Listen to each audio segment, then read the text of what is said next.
তো অবশ্যই ফ্যামিলির সাথে ঈদ করবো, বাড়িতে যাচ্ছে, এটা একটা অন্যরকম অনুভূতি। বাংলাদেশ রেলওয়ের যে ভোগান্তি, এই ভোগান্তি মানে ক্রমান্বয়ে বেড়েই চলতেছে। যদিও যাত্রাটা খুব মানে যে ভালো হবে তা বলা যাচ্ছে না, কারণটা হচ্ছে মানুষ সবাই তো বাড়িতে যাচ্ছে এট এ টাইম।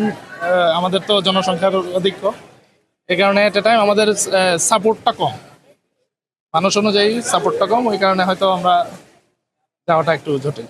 তারপরে আমরা যে প্রত্যাশী আমরা যেতে পারছি, সবসময় যাই, একটু কষ্ট হলেও আমরা যেতে পারি। এবার টিকিট পেতে কোনো দেখতে হয়েছে? ব্যাগ টিকিটটা আমি সিলেক্ট করার পরে পরে প্রথম বাফারিং করছিল, পেমেন্টটা হয় নাই। এসি টিকিটটা প্রথম সিলেক্ট করছিলাম, হয় নাই। পরবর্তীতে আমি করছি, নন এসিতে পাইছি, দুই কম্পার্টমেন্টে দুইটা, দেখি কিভাবে ম্যানেজ করে। এবারকার ঈদের জার্নিটা খুব সুন্দর হতেছে আপনার। তুলনামূলক গতবারে যেরকম ভিড় হয় অনেক, এবার কিন্তু সেরকম হচ্ছে না। এবার লোকজন খুব ধীরে স্থির ভাবে যাইতে পারতেছে তার গন্তব্যে। হ্যাঁ, আপনার প্রত্যেকবারই দেখা যায় যে ট্রেনে ছাদে মানুষ যায়, গেটে দাঁড়ায় যায়, কিন্তু এবারকার কিন্তু ওরকম সিস্টেম নাই। এবারকার আপনার ওই ছুটি মানে সিস্টেমে হতে মানে ইয়াতি হতে আপনার ট্রেনটা লোকজন সুন্দর মতন যাইতে পারতেছে আর না। এবারকার ট্রেন সব ঠিক মতনই যাচ্ছে। এই যে আপনার কিছুক্ষণ আগে এই গেল আপনার এই একতা গেল, এর আগে গেল আপনার এই জামালপুর গেছে। আমি যাব রাজশাহী যাব, তো আপনার বনলতে যাব।